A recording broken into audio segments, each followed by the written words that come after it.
Unpack your knives and stay. Yes, stay. Welcome everybody to another episode of the Top Chef Wrap Up. I am Haley Strong. I am back from my 2-week Last Chance Kitchen stay. Curt, you did a great job hosting while I was gone. Thank you so much. Oh no, my pleasure. Glad to have you back. But no, it was fun. It was a little bit more chaos, and I think it's officially canon that our Friday podcasts are a little bit more unhinged than our Sunday podcasts. Very much so. And this week, it's not just a Sunday podcast; it's a Sunday morning podcast on Easter. So we're going to be so calm, cool, collected, respectful. You know, the usual. Of course. I always miss being on the podcast, but I always get a real kick out of listening to the podcast. So that was really fun to listen to both those episodes. Thank you to Gia Worthy and Chef Jim for filling in while I was gone. Unfortunately, LaTonya is not here today. But it's not just Curt and I. No. If you are watching the video on YouTube, you know that I am not alone in the podcast studio. My roommate / husband, Ethan, is here with us today. Thank you. Not alone in your podcast or life. I'm here all the time. I also came back from Portugal and I'm happy to be here. She didn't leave you there. Yeah. I didn't leave him there. We went together. We went with Ethan's sister too, which was fun. Oh, okay. So yeah, we're really excited. I'm excited to have Ethan here to talk about all of the food we ate while we were gone at the end of the episode. So that will be fun. Yeah, and it's been a light food week for me, and I overdid it last week in terms of my Boston food. So this will be the spotlight will be on you. I'll mention maybe one or two things, but we'll give you. I'll cede the rest of my time to the my colleagues from Canada. Yeah, there's only so much chowder a body can handle. It sounds like you really knocked back some chowder. You're wrong. I have a separate chowder stomach. That's a little known fact. No, it was a lot of good food. But I am curious about some of your. Let's talk about Canadian desserts. I want to talk about a couple of episodes you missed. It's funny. I felt like insane missing these 2 episodes that we did. First of all, the first episode we missed because I have had a crush on Michael Cera for about 20 years. So it was a real thrill for me personally to have him here. I do have a type. I have a type. What can I say? Canadian desserts. Yes. So we were watching that being like, what? Yeah. It was about 50-50. Like, I love that. And I've never heard of that in my life. Yeah. Okay. And which of these have you heard of? Well, definitely butter tarts. That's a huge thing. And I think specifically in this area of Ontario, it's really big. There's a winery in Niagara called 13th Street Winery, and they have probably what is Canada's best butter tart. So if you're in the Niagara region, head there for those. They are pretty excellent. I don't love butter tarts. I never have. Butter tarts. Love butter tarts. So that is one we definitely know. Nanaimo bars. I think we're opposite. I love Nanaimo bars and Ethan doesn't. Yeah, too sweet. They're crazy sweet. More of a BC thing, I think. Obviously, Nanaimo, BC. Yeah. But we have them kicking around every once in a while. They're Did you explain on the show that it was named after a location in British Columbia? Did they explain on Top Chef, or did you explain in the podcast? No, on Top Chef. I don't think they did. Okay, thank you, Ethan. Yeah. I was like, I had no idea. I was like, okay, it's just the name. Okay. It's funny that I heard you guys being like, Nanaimo, what does that mean? It's whimsical enough that it could be just a made up word, but I'm pretty sure. Now if it's not, no, it is. It's like my residence. It's not far outside of Vancouver, I think. Okay. But Figgy Duff. Okay, so Figgy Duff I had never heard of, but Figgy Duff sounded very specifically Newfoundland to me. And so when I Googled it, it was like, this is a traditional Newfoundland dessert. I was like, this makes sense here. Never heard of it. It did when they first showed it. It did look like a giant panettone cake or whatever you would call that dessert.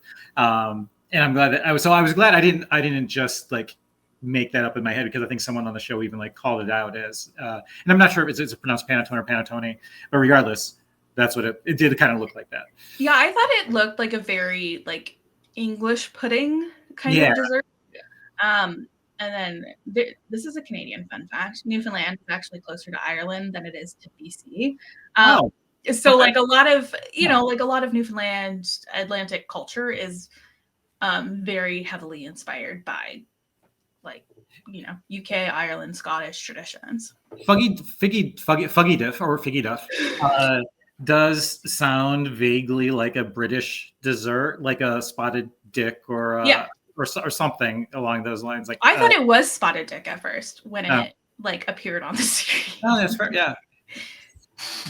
And then but did they miss out on using beaver tails? No, that's how that pause means no. Yeah, only because like, do you have anything like that in the States where it's like elephant ear? Like I've heard them called elephant ears and stuff as well. Yeah, and those are basically just fried dough with powdered sugar on it. Occasionally a drizzle of chocolate syrup. More or less. Yeah, that's honestly pretty much what a beaver tail is, though. Okay, it would be very difficult to deconstruct it then. I think that's probably why, because it is just like dough and cinnamon. Yeah. Ethan's probably favorite dessert. One of my favorite desserts, beaver tail. It's just fried dough, and I only want like sugar and cinnamon on it. That's all I want on it. I don't want anything crazy. They make them all crazy. Save it. I just want the traditional. Maybe they'll have a similar to the poutine episode. Maybe they'll do a beaver tail episode where you have to like make your own high end, upscale, elevated beaver tail. Yeah, I could see that being a quickfire for sure. And I guess my wish to have Timbits in there probably. We'll save the Tim Hortons sponsorship for a later episode, maybe.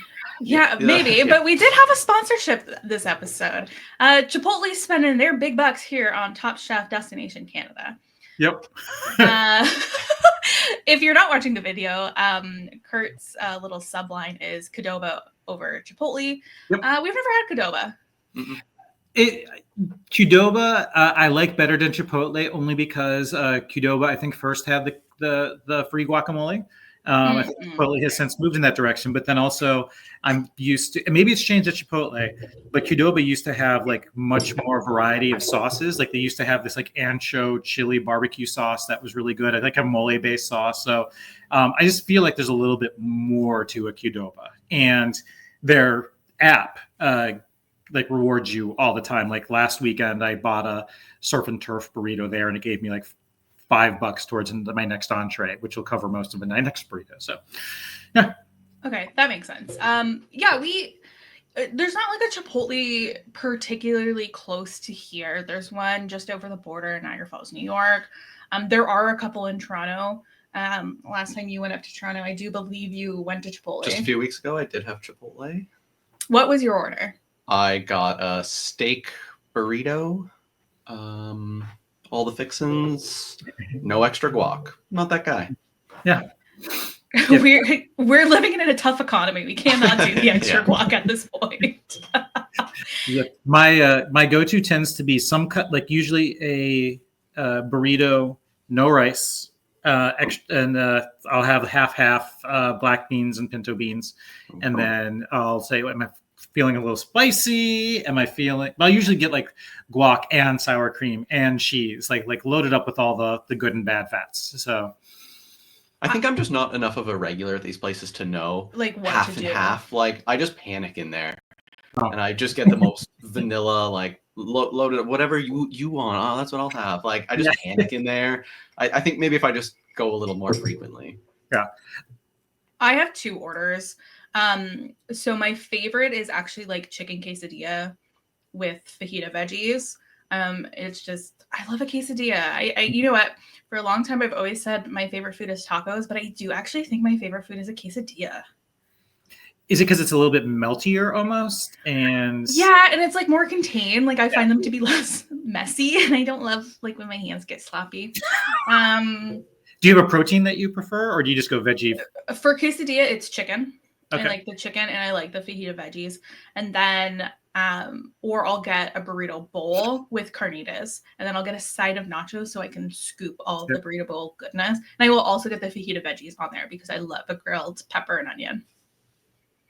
So you're kind of, you can get the burrito bowl. Yeah, Such an advanced order. This is like Starbucks, you know? I don't even know if we've been to a Chipotle together. I don't think so. We have a place in Niagara Falls. I work in Niagara Falls. We have a place called Frijoles there. There's a couple locations, and it's like a singular Chipotle.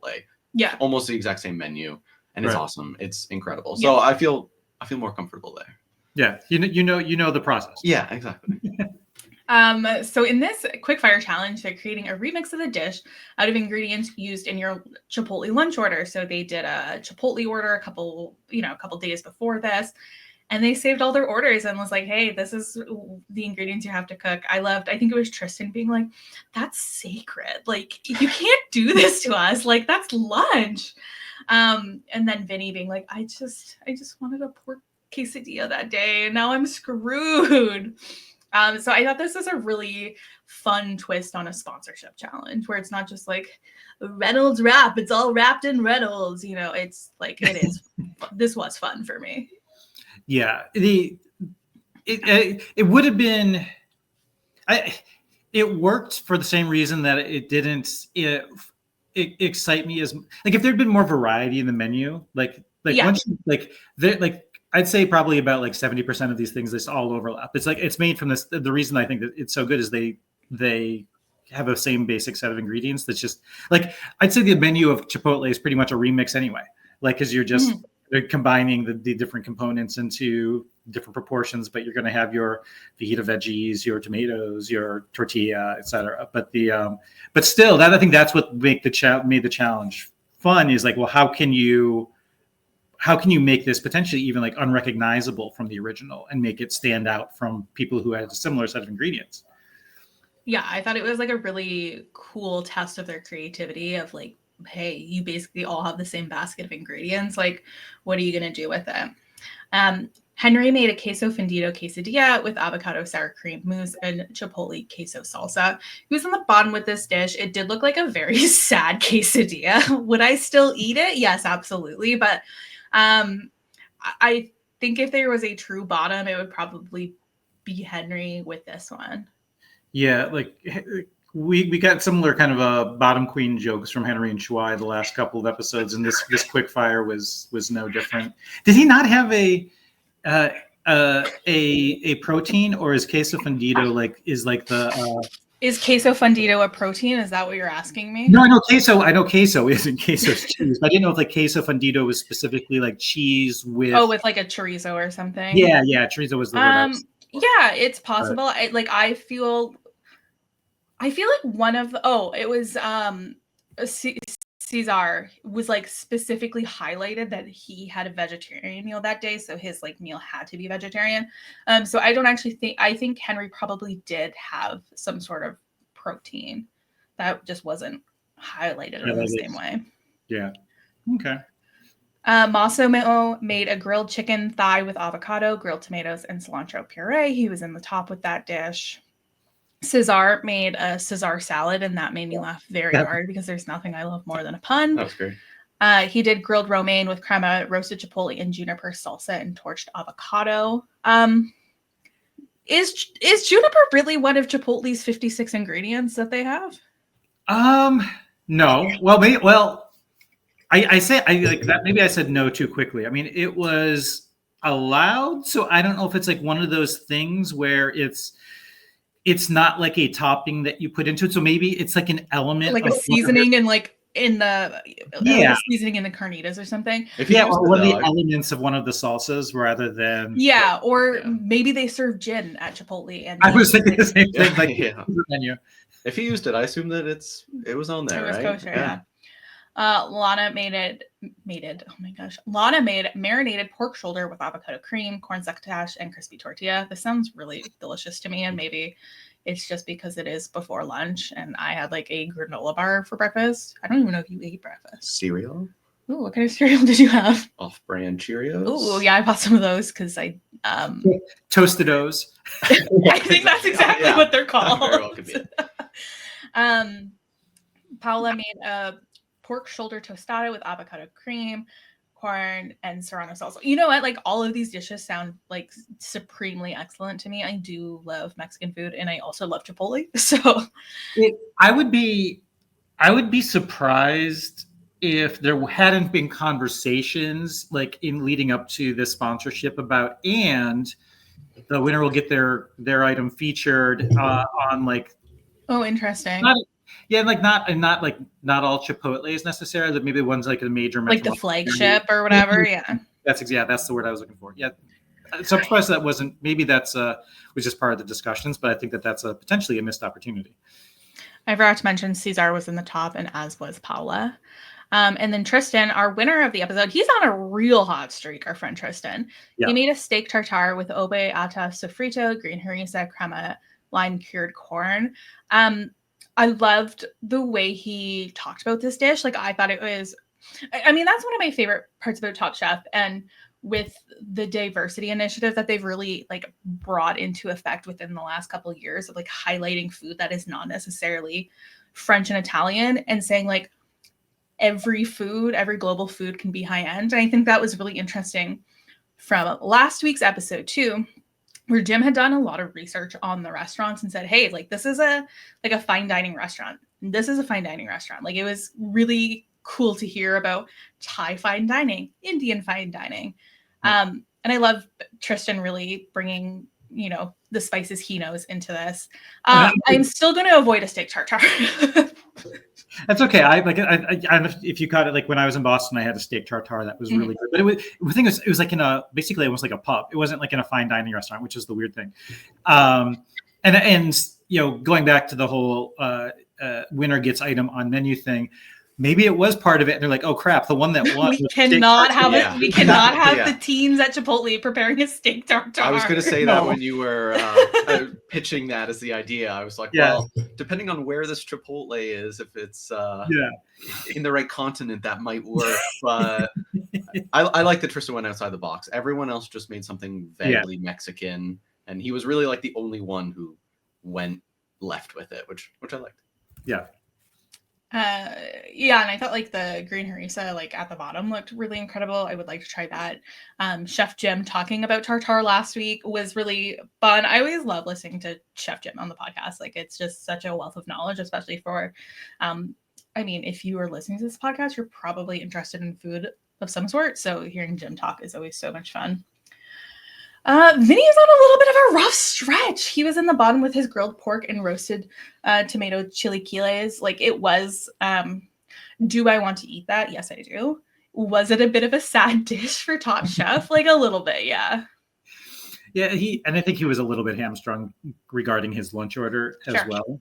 But like now, future chefs are going to be like, I'm going to get 7 things for lunch from all the time from Tim Hortons, and just in case I have to, like, now I've got the chicken, I've got the beef, I've got the 5 kinds of cheese. Yeah, you're not paying for it. What does it matter? Exactly.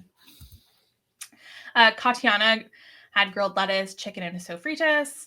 Shuai, he tried really hard to do something interesting. It just didn't pan out. He made a tortilla soup, a strip steak, romaine, tomatillo, and cilantro salad. He made some rice in it that wasn't quite cooked. The soup just didn't come together. So he was in the bottom for that. And Bailey made grilled steak and sweet corn succotash, and that looked just really delicious. Good. Yeah. Just based on the name only, I think that's the one I probably would have tried, just because it sounds tasty. It does sound very delicious. If it was at a Chipotle, otherwise I would have gotten the steak tartare, but not a Chipotle steak tartare, as we discussed.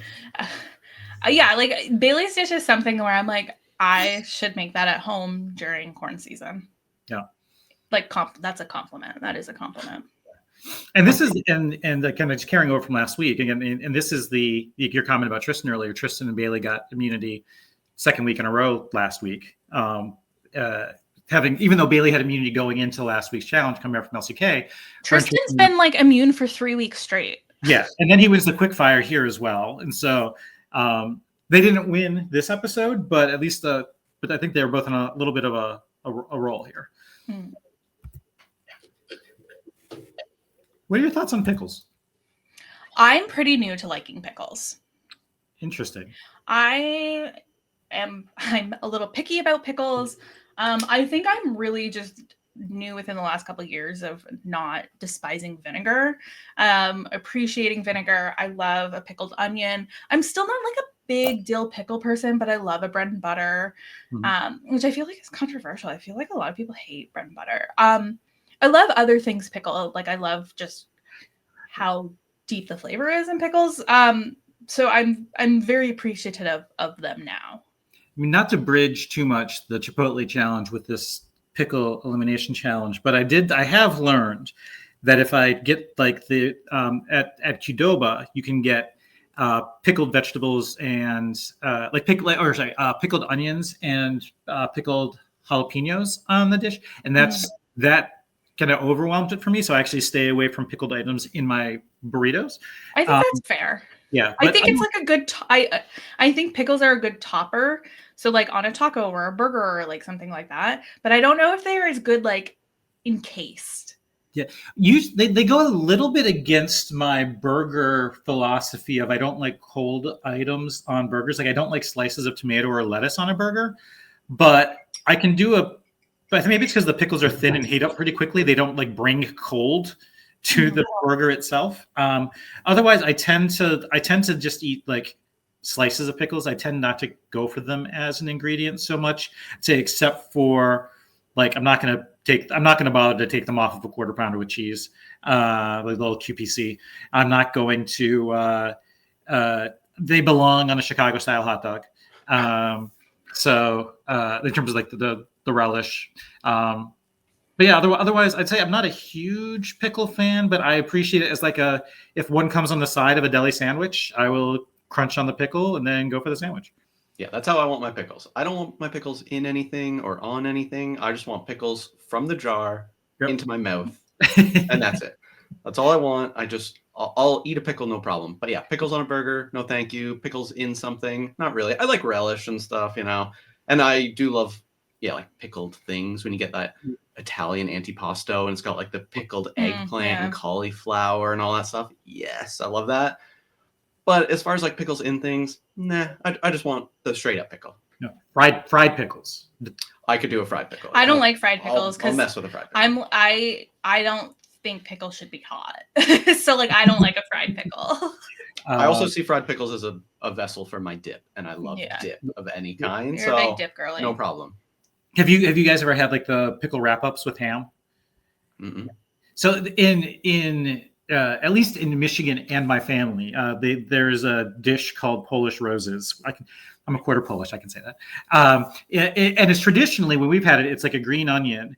So you take like a piece of deli sliced ham, cover it in cream cheese. Then you put the onion in, like, and you rest the green onion across it, roll it up, and then dice it into little bits. So it almost looks like little pieces of ham and cream cheese and green onion sushi with a little green onion in the center. I've also seen that done similarly, but instead of a green onion, they use a pickle. So you get the ham, cream cheese, put a dill pickle, wrap it up.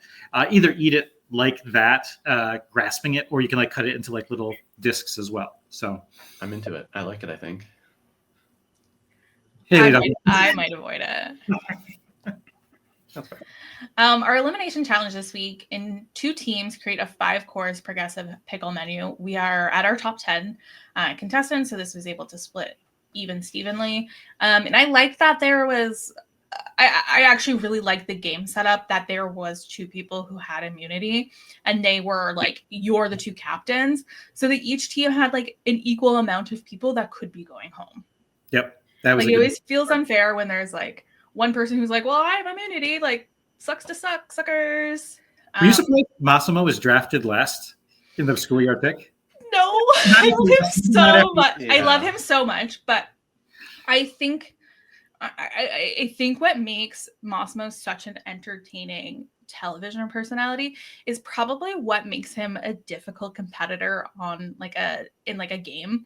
I see him being picked last, less about his like cooking ability and more just about his style in the kitchen. Exactly. I think it's so much more about like, we just can't have that like ball of chaotic energy like floating near us at all times, which besides creating a small bomb, he was pretty good in this one. I thought he like really settled in and started like suing very well for everybody. But that was my thought. I was surprised at it that he was picked last, and the more I thought about it, the more I thought I think that's more about just his style than like his ability. Exactly. And that's exactly what it is. And I think, they all kind of like looked over across the aisle last week with him and Paula not just like not clicking.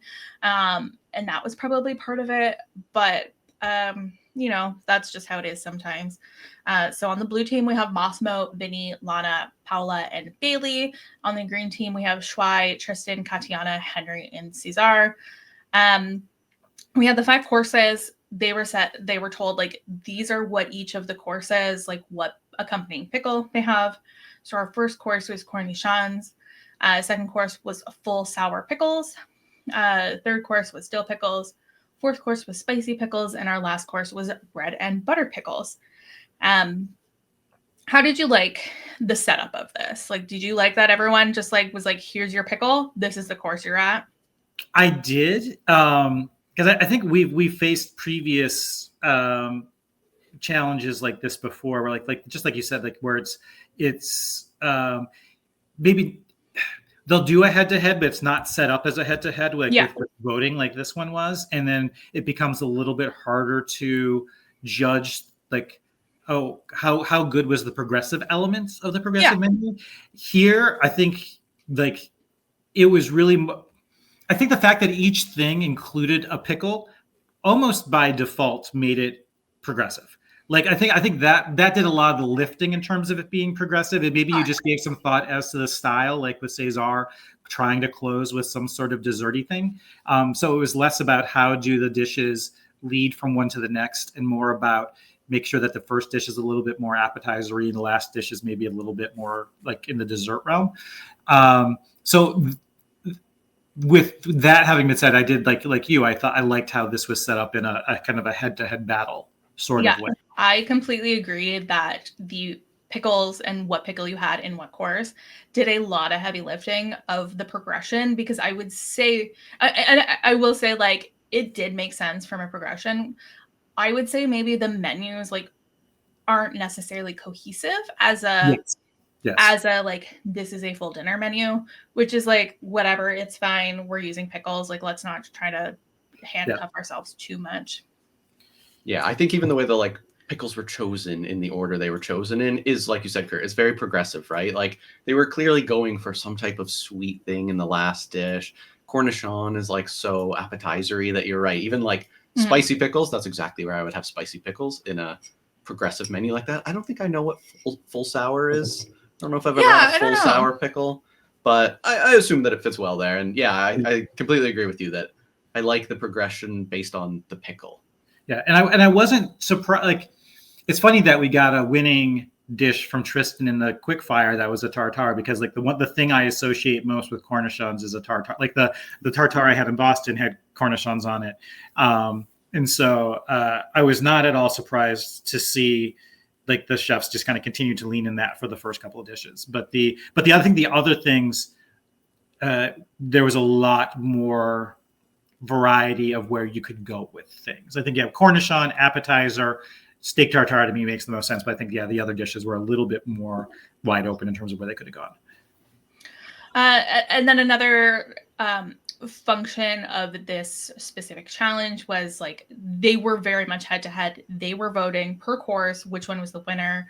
Whoever was first to 3, they were the winners of the challenge. The winner would come from their team, the loser would come from the losing team. Like obviously I think it was very interesting that probably one of their least favorite dishes came from the blue team, where their 2 favorite dishes came from the blue team. And I think they would have like easily given Tristan and Cesar's dish as the win over Massimo's, but that's just like wasn't the function of the challenge. They talked about those dishes as being some of their favorites, like not just of the season, but like all time.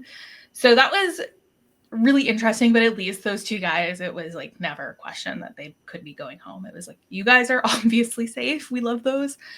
Do you like that they did that mechanism of like head to head rather than just, run through each entire meal? Because I think if that's the case, do we see the green team maybe coming out on top if we go entire meal? Yeah, that's a good question. Because a lot of them were blowouts, right? Like a lot of them were Yeah, there was very few that were like, yeah, how many people were there? I'm not gonna 8. So like there was never like a tie. Yeah, feels like it could have been closer if it was, here's our complete meals and then let's go based on that. I think Yeah, in that's that case, interesting. Tristan and Cesar really like pull them over the finish line there and Yeah. end up being the main choice, but yeah, that's not the mechanism they chose for this one. Which that's is very fair true. enough. And I think it would be I don't know. I like that they did this because they, in the brunch challenge earlier this season, it was more of the like, whose full meal did we enjoy more? Yeah, So I did enjoy this too. Yeah. It's very like a la the tennis match from a few seasons ago. Yeah. I like the head-to-head battle. I did like it. It's just but to your point, it's like the only 2 dishes that were blowouts in terms of 8-0 were on the winning team, or sorry, on the losing team, the green team. Yeah. And so it's like, I'm not going to try to do the math right now. Like, do yeah. you like total points across the 5 courses, and that gives you the winning team? I think the green team still would have, the blue team would have won, the green team still would have lost. But there, it's just the mechanics of it. This is where we ended up. So in the first course with the cornichons, we had Massimo representing the blue team, Ing Shui representing the green team. They, like you said, both went into the tartare stream, but they did both of them did a different twist on it, which I very much appreciate. Shui had a fried pickled mushroom with steak tartare and Dijonnaise. I liked where he was going with it, where it was just like a kind of a mixture of like quote unquote trash food with like a high end food. I think it's fun when there's like the balance of that, but the rest of the menu didn't really fit with that. And it would have been fun if they could, whatever. It's pickle theme. It's not whatever. I thought what Massimo did was very interesting. He made a fried pickle cannolo with L'Express steak tartare. So he pulled a Vinny and was like, oh yeah, Gail's there. Gail loves the steak tartare at L'Express. I'm going to do something like that. I thought it was so cool that it was just like packed and pickled in the cannolo. I think if I was going to eat steak tartare, it would be in this where it's just like wrapped up and I don't have to think about it too hard. A different texture. And yeah. You have like the crispy. I think one of my things with steak tartare is like it's a lot of soft on soft on soft, and like that's not the texture I particularly love. Yeah, this is almost like if Go-Gurt was steak tartare. I do like Go-Gurt. Just squeeze it out of the cannolo, but eat the cannolo. Yeah, I thought that was like a really beautiful dish. It was really interesting. I think Shui probably had like a lovely dish, but it just went up against what ended up being the winner of the episode. So good for Massimo on that. And he still got 2 votes too. I was going to say this was the closest vote of 6-2. Yeah. Vinny and Tristan went head to head in the second round with full sour pickles. Vinny made pickle brine salmon rillettes with pickling spice, gnocco frito, pickled ginger, cucumber, and shallot. And Tristan made charred mackerel, celery root vichyssoise, cucumber and celeriac pickle jus lee, and burnt pickles. Tristan's dish was just like strikingly beautiful. If I saw that go out in a restaurant, I think I would be asking what it was and then ordering it immediately. Yeah. Like even though I'm not a big fish fan, between these 2, this looked more up my alley. I think I would have heard this. Yeah, and I think Vinny is really shooting himself in the foot the last couple of weeks of being like, I have made a dish like this at Nomad. Yeah. I made a dish at Nomad that's better than this one, but here's this one anyway. Like, and especially like in front of a guy who like you made this dish alongside him at Nomad with like Danny being there. I forgot to mention that Top Chef Wisconsin, spoiler alert, sorry if you haven't watched that season, Top Chef Wisconsin winner Danny was there as one of the guest judges. It was fun to see him. I was really excited to see him.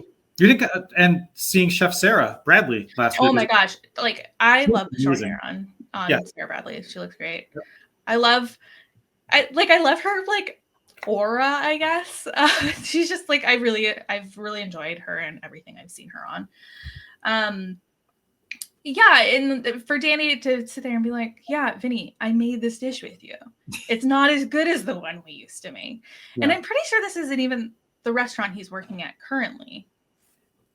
No, I don't believe so. Because I think if I remember correctly, it was last week when he first gave a Nomad shout out. It was when the picture of him looked really young. He looked even more like Mike Bloom. Mm-hmm.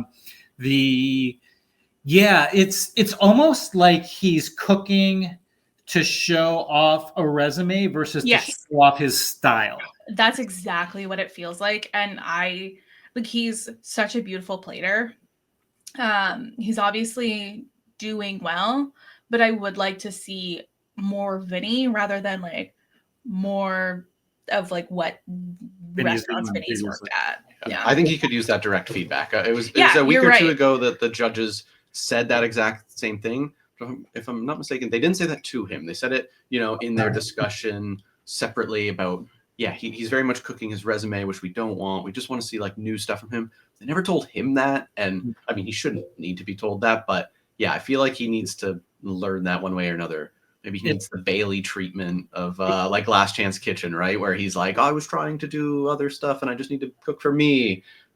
Yeah. Bailey, since she came back from Last Chance Kitchen, has really been so different. And I think we saw the immediate shift with her when she went to Last Chance Kitchen. I think her personality really came out. She was really fun to watch.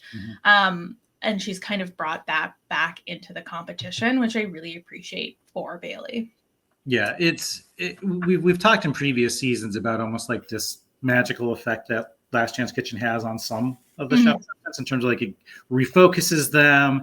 It's not by any means easier or a rest because you're like your life in the game is on the line. You're kind of go. We've seen from like, Brother Luck comes back from Last Chance Kitchen and is just exhausted. So I was glad that they gave her immunity coming back. So it was just nice to, like, again, for the right chef, I think LCK gives them that chance to focus. And as much as I'd love to see Vinny not go to Last Chance Kitchen, part of me does want to see him, like, how would it impact him? Would he course correct, or would he like steer even more into the curve of, here's what I cooked when I was working the back line at Arby's. Here's some roast beef.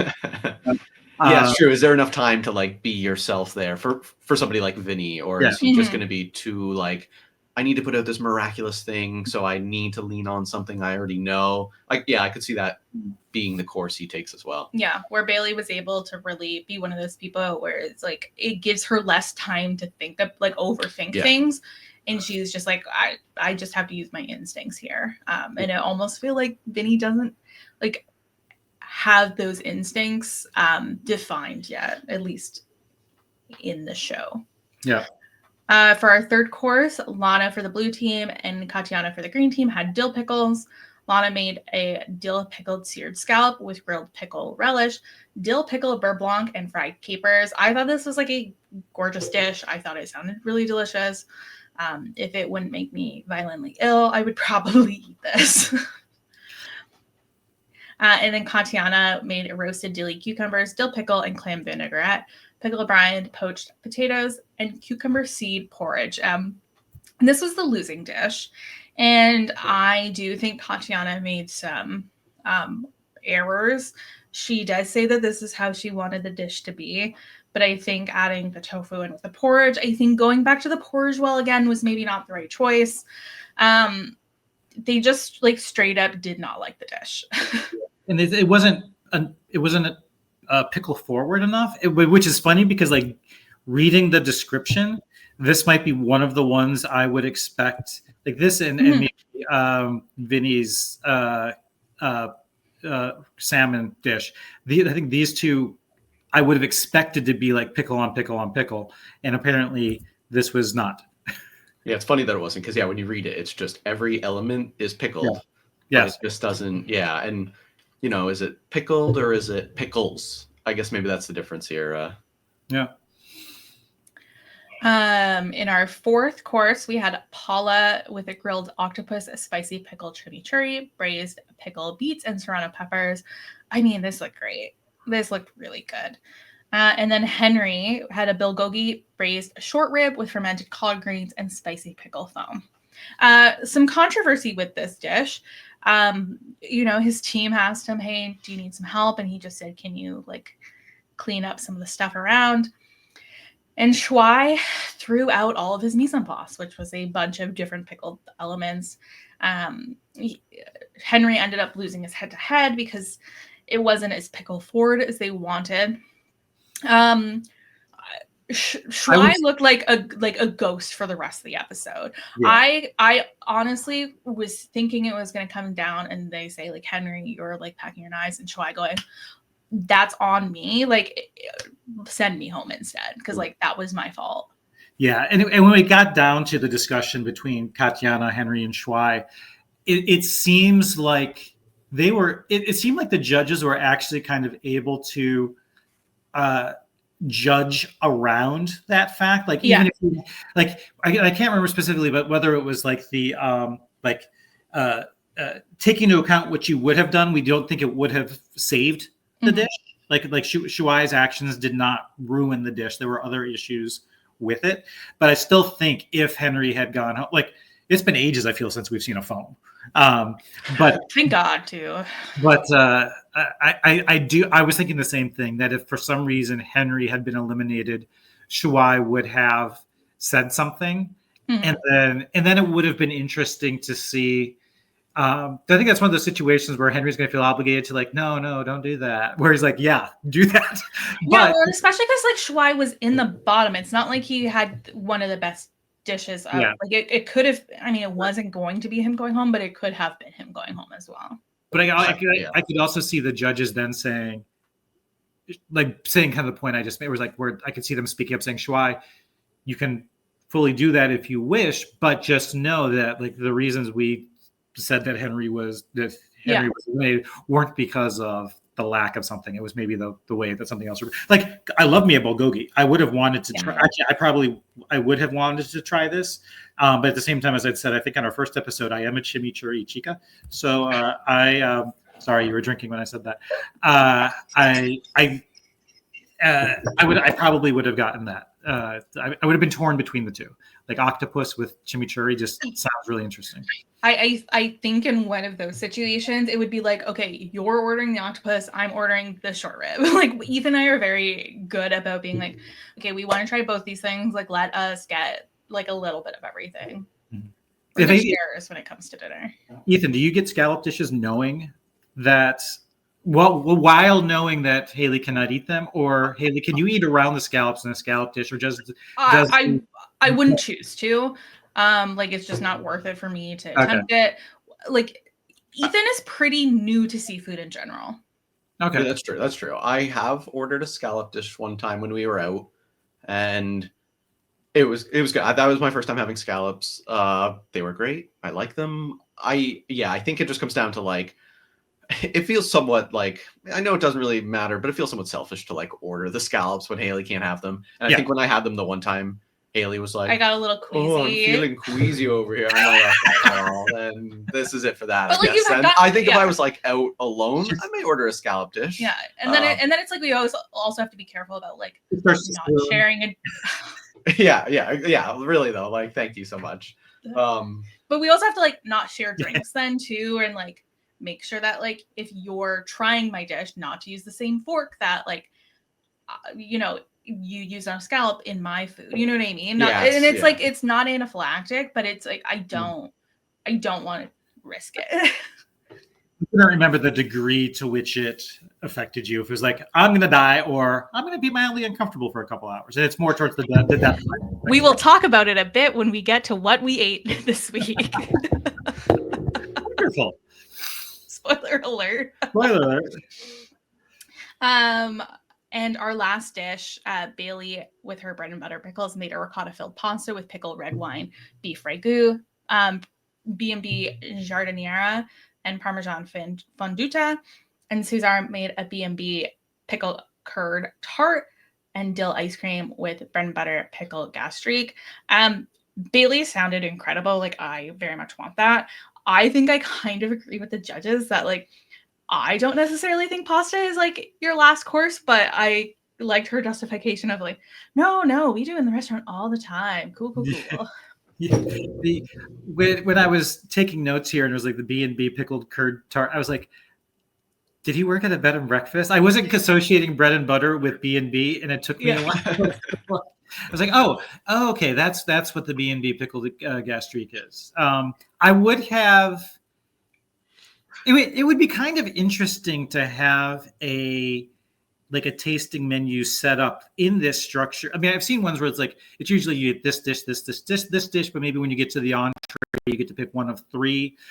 This would be kind of an interesting approach to a tasting menu where each time you get to choose one of the two things. And then I guess you did it. You may very well likely get different dishes all the way through, unless there was something that you both really, really, really wanted, or something neither of you wanted at all. Yeah.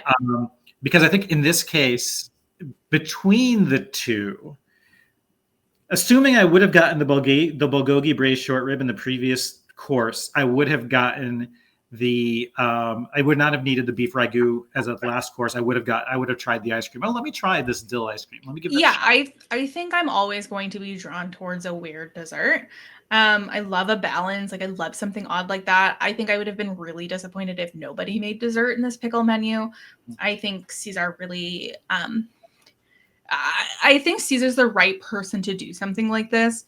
He wants to try and do the weird stuff. He has the technique for it. I think it was brilliant what he did, and he deserved all of the praise he got. He wanted it right at the beginning, right? Yeah. As soon as they broke into the teams, he said, I want the bread and butter pickles. Because I think the wheels were already turning for him. And by putting bread and butter pickles last, they were hoping that somebody was going to make a dessert. Absolutely. I feel like the pasta, I feel like no matter what she made there, if it wasn't a dessert, they would have had a problem with the progression of it. She very much made a preemie at the endy, which doesn't make sense. But no matter what it was, I can't even kick him out of the podcast because he lives here. What it was, I think they were going to have a problem if it wasn't dessert, because they were trying to lead them down that path of do something weird, make a dessert. They wanted a dessert. Give it a shot, especially with Bailey having immunity. I mean, it would have been the perfect opportunity. So true. I think she's nervous about making another dessert because she made the maple tart and went home on it. That's fair. I think the very first cooking competition show I remember watching was an episode of Iron Chef, and it was the first time I'd been introduced to the concept. I'm like, oh, this is intriguing. Make 3 dishes that all incorporate this same ingredient. And it was Dungeness crab, and I was so intrigued when someone made an ice cream, and I was like, and I think that's what kind of got me interested in these more out there dishes like this. I was really glad to see, and Cesar has just been delightful. He's almost I wore my overalls today in honor of his overalls that he wore this week in his confessionals. He's slightly giving me Bob Ross of the kitchen vibes, in terms of making happy little appetizers. Has he? I don't know. I don't know. It's not a 1-for-1 match, but he just seems very calming. He has a great spirit in the kitchen, and I love it. Yeah. Yeah. So we do see Katiana go home here. I personally am deeply devastated, obviously, as everyone should be, because Katiana is great. Massimo takes this challenge, and good for him. I am really happy for him. He's been having a little bit of a tough stretch. With the 3rd best dish today. Okay, well, still gets the win. He still gets the immunity next week. Good for him. You know what I thought was the worst part of it all? He got homework as a prize. He was hoping for you win $10,000. No, he won a course. He has to take a course now for winning. That was what stuck out to me. He was so close in the quickfire to getting a little bit of cash. No, he loses it just barely. And finally he wins the episode. He gets a course at the James Beard. I'm sure that's cool. I know that's cool. But it's okay, well, can you fly me out there? No, sorry. No expenses. It's just homework. That's all. Yeah. Maybe he could take the cash equivalent. I know. Yeah, exactly. I'll cash out. Well, he's Canadian. It's not like they're going to tax him on it. Yeah. I don't know how I still have had nobody on my draft team removed from the game. Absurd. Yeah, and I had Bailey because she came back, which was my draft. I got the returnee from the first round. So. I guess the good thing is that when it so far you or LaTonya are probably primed. Yeah. LaTonya had. Yeah, LaTonya only has Lana left. Is that correct? Am I reading that right? Yes.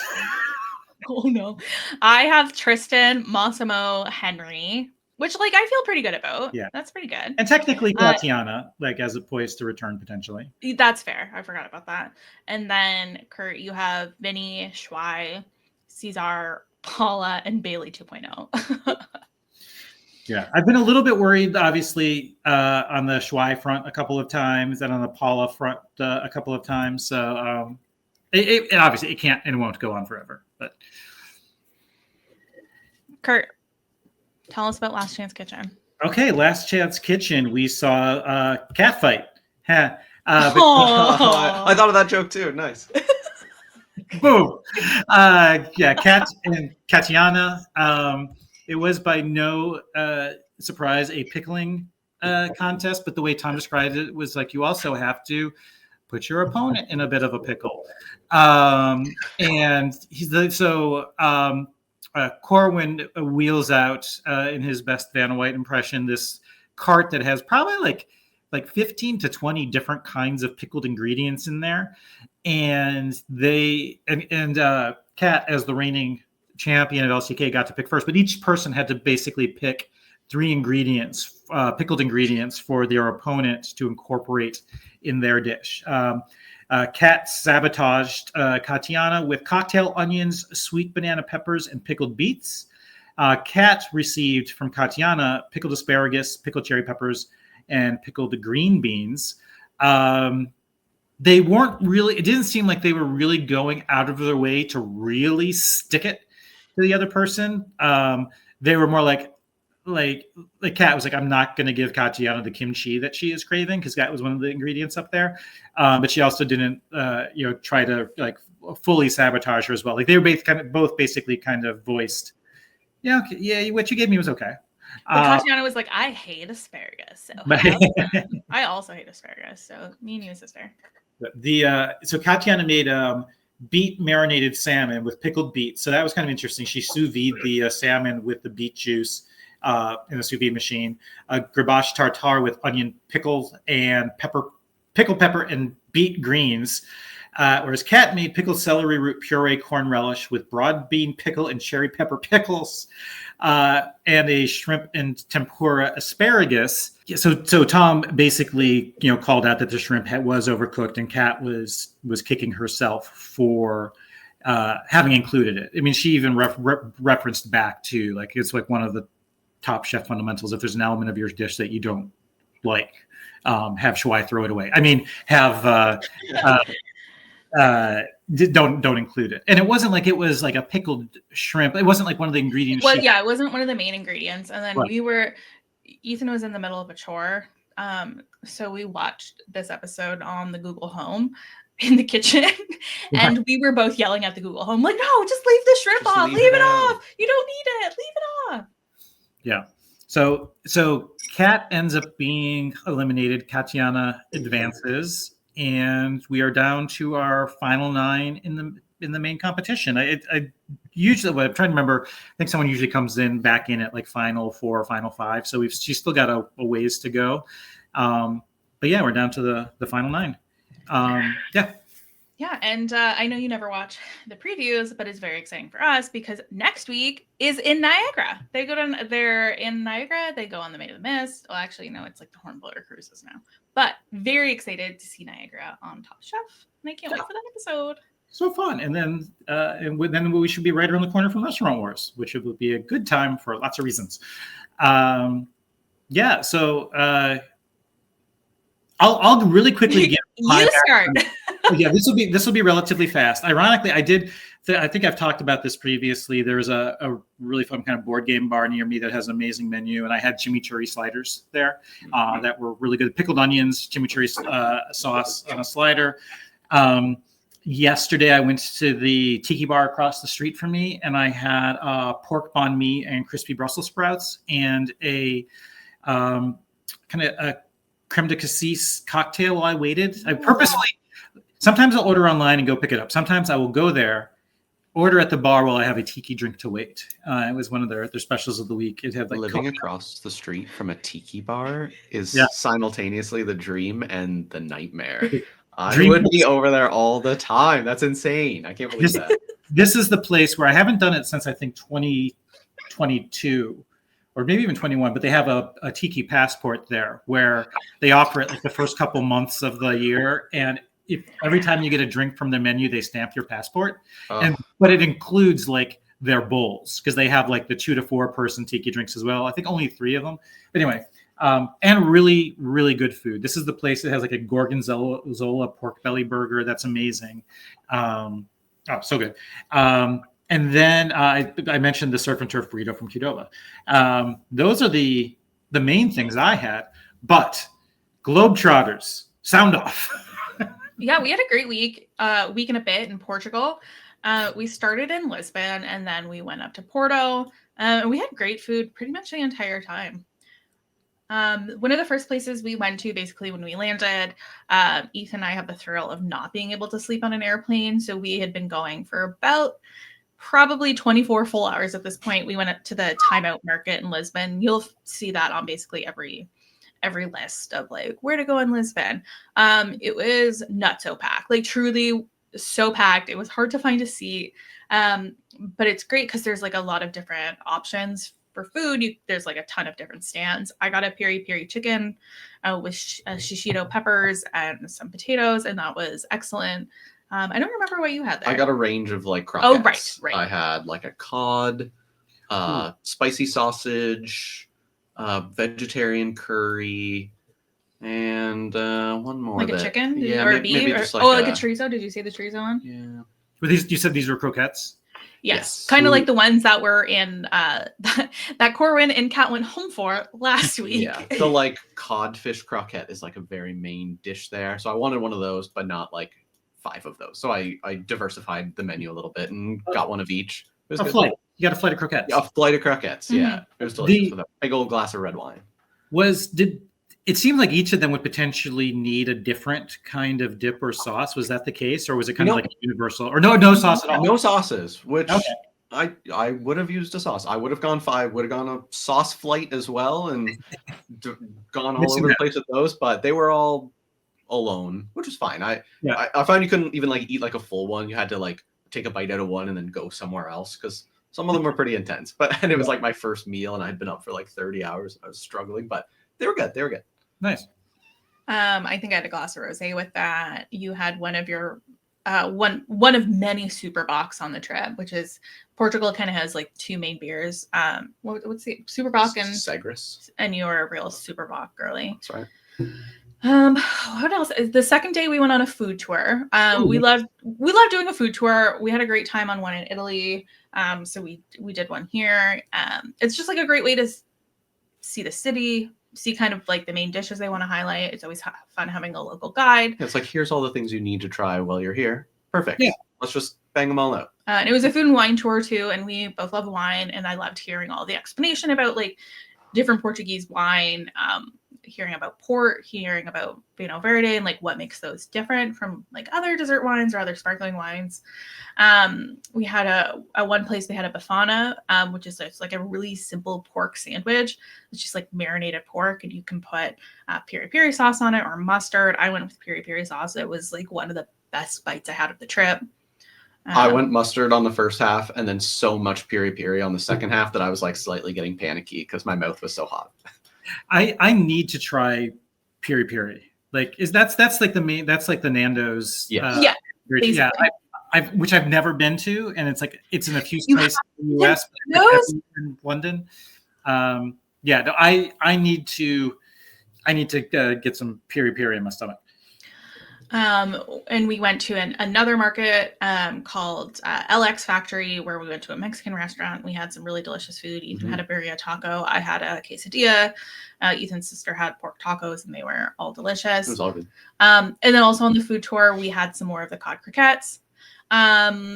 There was like a chorizo they do in like a flaming dish. Like they'll bring like a little clay pot to your table, put some sort of spirit in the bottom, light it on fire, and grill the chorizo like table side, basically. Nice. And then there was like a fish stew of some sort. I did check with the tour guide. The tour guide checked with the restaurant to make sure there was nothing I was allergic to in it. Here we go. I don't think that was the case. I was very ill that evening. Or maybe there was like a new shellfish that you'd never like even like encountered before, and you just discovered something new you're allergic to. Possibly. Like that's the only thing I can really like nail it down to, that like nobody else got that. Like nobody else got sick. I got a very specific type of ill. Yeah, it was grouper and shrimp soup. They assured us that that was all that was in there, but it could have been anything. Yeah, like a bad cutting board or this or that, some type of cross contamination. Like if they used a seafood broth or what, we tried our best. We checked. Because I had like 3 servings of it. And it was you had so much fish. And they serve it over rice too, so it's like it's not quite a risotto, it's not quite a soup, it's not quite like a rice dish. It was good. It was a little like stewy almost. Yeah, very much so. Yeah, and so the next day I was not feeling so great, but I did rally with a croque monsieur as one, actually a croque madame as one does. Some other highlights of food. We went to one restaurant. Do you remember what it was called? Oh, it was Gazella. Gazella in Porto. It's like a snack bar. They're really famous for a particular sandwich, which is called. Oh, I'm so sorry to all the Portuguese people out there. I think it's called a Francesina. Spelled like France, Sihna. Okay. Yeah, it's like the Porto sandwich. It's the main sandwich in Porto. You can find it in every restaurant on any menu. They have this sandwich, but this place is like quite famous for it. It's bread, steak, ham, bread, cheese, egg, a liter of beer sauce, a quarter gallon of beer sauce on this thing, pour it all over it. It was pretty incredible. I expected to hate it. I was very much just like... We were like, we're sharing this one, so we can each have a bite. We're not going to enjoy this. Like, it was just like a lot. It's like, you got to do it. It's the Porto sandwich. Truly one of the best things I've ever eaten. Yeah, as I am a sandwich girly. So that I would not have been able to leave Portugal without trying that. Yeah, it was incredible. It was like good. 3,000 calories of heaven. Nice. And then they also, like, at the same restaurant, they had this like grilled hot dog where they like grill the bun too and like chop it up in like bite-sized pieces with cheese. Cocciarino, something along those lines it's pronounced. Again, we were like, I don't know about this, but it was so good. We ordered one to split. And it's like a foot long, but then they cut it up and put it on a plate so it doesn't look that long, but it's a giant one. And it was so good. We like finished it and immediately ordered another one. Nice. It was good. It was a little spicy. We went to a steak restaurant in Porto called Moo, where we just like split a bunch of things. Moo? M-U-U. Yeah. Oh, still. Yeah, still. Yeah. Little on the nose. Little ham-fisted. So we got what kind of steak was that?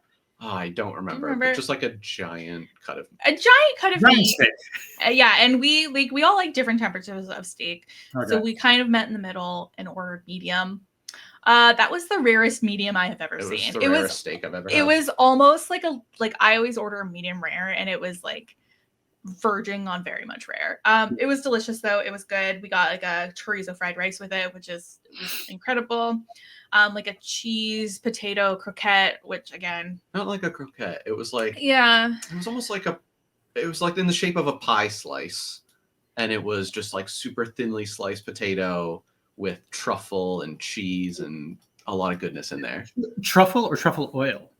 I'm gonna lean towards probably truffle oil because I did not see any flecks, but yeah. And then in Porto, we went to a market a couple times. Sorry, Ethan, do you remember what the name is? Vallejo? See, Ethan does like all the planning for our trip, so he just he remembers what everything is called. Haley just holds the little rope that I'm holding, and I tow her around. And that telephone cord between the wrists. Yeah, actually, it's like a backpack, and he just has a leash on it. Yeah. She'll wander off. Yeah, she just keeps wandering off. We went to this market like a couple days actually, because the food was so good. It was like a great place to like transition from lunch to dinner if you just wanted a snack. So a couple times we got like a pasta where it was like spun in the cheese wheel, which of course, how could we resist?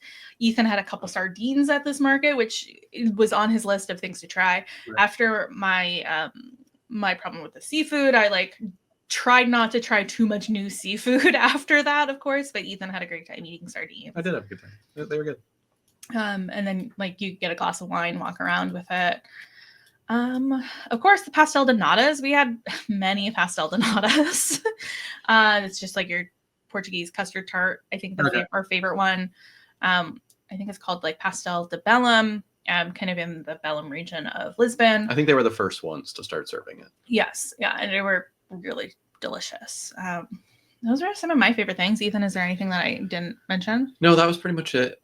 Oh, we went to a cool cocktail bar on the last night we were there, in the Vasco da Gama Tower. So that was the tallest skyscraper in Portugal. During the day, it costs like €15 just to go up in the tower and look. But in the evening, you can go up for free, but you have to pay for an €18 cocktail. Yeah, which I think is fair. I'm fine with that. Yeah, No it was fine. $15 for €15 for the view, or €18 for the view plus a cocktail. Yeah, exactly. Go for the 18. €15 to come up, and then here's a $3 cocktail. €3. Yeah, exactly. Cocktail. Yes, please. Yeah, and it was it was a really gorgeous spot. So if you're going, it's a bit of a trek from like central Lisbon, like where all the tourist areas, but we were kind of out there because it was near the airport, near the end of our trip. Gorgeous views, really cool. All of their cocktails are inspired by the travels of Vasco da Gama. Okay. So he went to India, found that route, and brought home tons of spices and things. So they were all very weird, savory, spicy cocktails. Like I had a curry cocktail. Like it tasted basically like a cold, green curry. It was delicious. I loved it. I couldn't have drank more than one, but I really enjoyed it.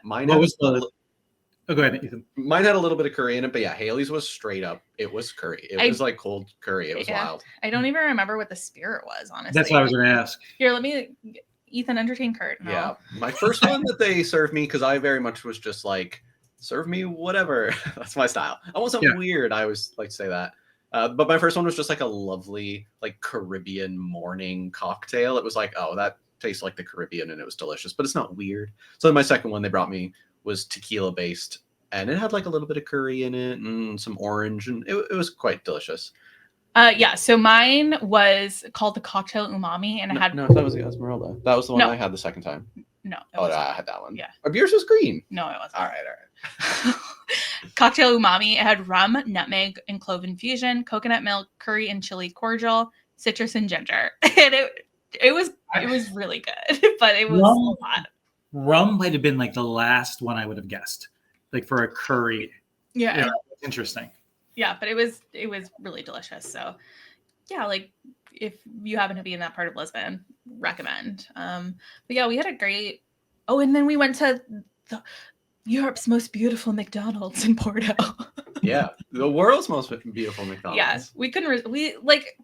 We're it's basic. Like an old cafe. When we're visiting places, we like to try McDonald's just to see what it's. Yeah, it's almost experimenting at that point. It's not oh, there's a Burger King over here, that'll do. No, it has to be McDonald's. Different country, and I almost went for a Big Mac, and then Haley yelled at me and was like, no, because I always like to get something different that you can't get here. Yeah, and it was good. Yeah, it's when one of my friends in Boston was talking about how the last time they were there, they at the time it sounded like McDonald's was serving their equivalent of a lobster roll, and then they also went to a legitimate lobster roll place, and they liked the McDonald's one better. But and my offices in Chicago are right down the street from Hamburger University, and so the McDonald's there brings in different dishes, different from around the world. There was the last time I was there was some Finnish take on a pistachio dessert or something like that. So yeah, I agree. It's you're not going because you're craving McDonald's. You're going because you're just kind of curious what the local is on some of the items. I work with a guy too who went to Portugal a few weeks before us, and he was so excited to visit McDonald's because I don't know if it's the same as in the States, but Canada has no gluten-free option at McDonald's, and he's been gluten-free for about 10 years, and he's like, I honestly haven't had McDonald's in 10 plus years. And he went to Portugal, and they have a full gluten-free menu there. Any burger that you want there, you can get made gluten-free. So he was in heaven. He's like, I had at least 2 or 3 Big Macs while I was there because I can't have it here. He's like, it's not something that I can get. So if you're gluten-free, quick flight over to Portugal, and they got you. Yeah, I think that could be your breakfast, because I figure for me, it's the unique, because I'm not a big breakfast person. The unique dining experiences tend to come at lunch and dinner. So if you can somehow swing the Big Mac for your breakfast and have that, because to me breakfast is the write-off meal of the day. Whatever. It's never going to be exciting. Probably I know I'm very, very wrong. But then dip into the other things for lunch and dinner if you can. I think that's so true in Europe too. Like nobody's serving a crazy delicious breakfast. You get a coffee and a croissant, and you try not to get the shakes because you haven't had any solid foods yet, and that lasts you until lunchtime. Yep. That's it. That's Europe. Yeah. We had a lovely time. We also did a boat tour on the river in Porto, and our hosts for that were really fantastic. So if you are going to Porto and you want to do a boat tour, message me and I'll give you I just can't remember it off the dome, so I'll give you the tour we went with. And they had a really lovely charcuterie board on board and made some delicious sangria. Drank a lot of sangria, drank a lot of port. We did a couple port tastings, went to a couple port houses, had a great time doing that. Curt just learned 2 weeks ago that port is specifically from Portugal. Oh, yeah, that's fair. That's one of those things. It's nothing you didn't know. You just probably never thought about it, right? Yeah, exactly. I never would have. Yeah, and even if said what country does port come from, I still don't think I would have come up with Portugal. I would have been thinking well, port. It sounds like what does that mean in different languages? It means porte is ready, or no, pret is ready. To porte is to wear, but do you wear? Is it French for wearing? I don't know. I don't know where I would have ended up, but probably not Portugal. I don't know if it's only made in Porto, but I think almost all of it is made in Porto too, specifically. So it's the Champagne region, sort of. Yeah, kind of. So. Yeah. They do have the Douro Valley there, and it has very much the same all the wines there would have designations of Douro, and it had to be. They told us, I forget, but it had to be picked and stored there, aged for most of its life in that region, and then it could finish aging somewhere else. But yeah, very much the same vibe. Yeah, it was cool. It was very cool. Nice. Would recommend visiting Portugal if you haven't already. But yeah, since we gotten home, we did a big grocery shop and we haven't been too crazy. Yeah, it's Easter, so we've had a couple big meals. Last night we went to my parents' house and we ordered Greek food and it was delicious. And I was so full that I was almost slightly panicked. I was the most full last night. I don't know what came over me. I was one of the most full last night that I've ever been in my life. It was hurts to stand, hurts to sit, hurts to lay down kind of level. I was slightly panicked at one point that I was so full. It was pretty wild. Because you've been Ethan doesn't have much of a turn off. It's we are eating until we are dying. Yes. So on Friday night, my parents always do a fish fry on Good Friday, so we went over there, had purge. And Ethan ate again. Ethan didn't eat seafood 4 years ago. This guy was taking perch to the dome like it's his day job. So he came home Friday night and was I am so full. And then we had a gift card that we needed to use. So we went out for lunch and had a decent sized lunch yesterday and then had a big dinner last night. And so Ethan's just and on a drive home, Ethan's I'm going to have a beer. I'm I couldn't have a beer. I was do you want a beer? And then by the time we were close to our house, he's I think I'm dying. Should I go to the hospital? I was no, you just need 3 Gaviscons. Tonight we're going to Haley's parents for Easter dinner. And I'm not gonna lie, I'm slightly anxious. I woke up slightly anxious about it because I'll have no control. If it's ham, if it's a delicious ham and scalloped potatoes. Oh no, yeah. I'm gonna be in the same boat. I'll do it to myself. I'm not asking for anybody to feel bad for me, but that's what's gonna happen. It's the outcome.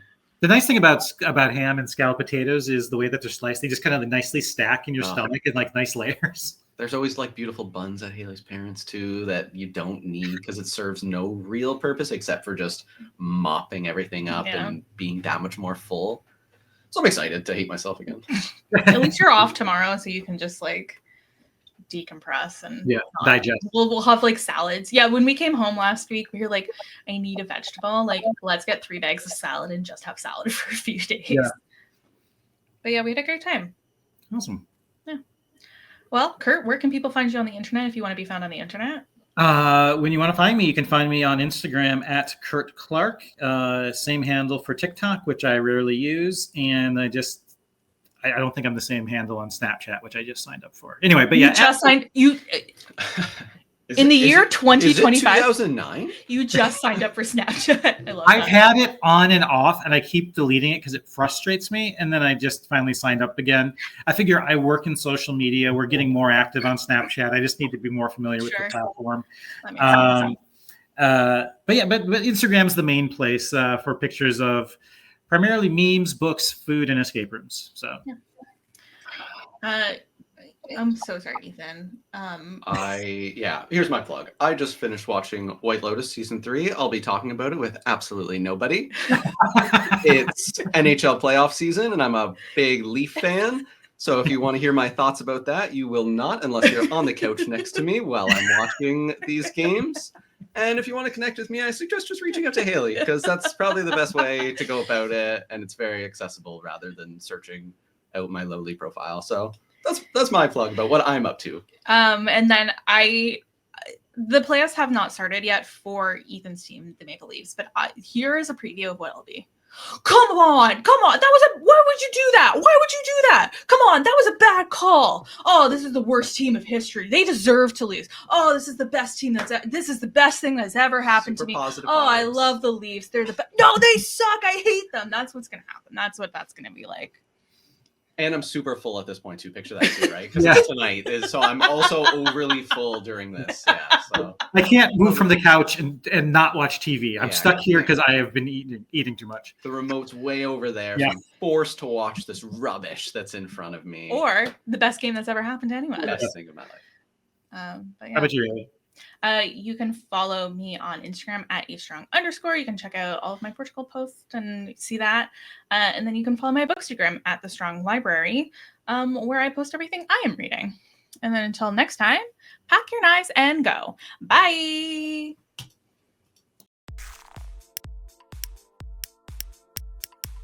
This is RHAP. We know reality TV.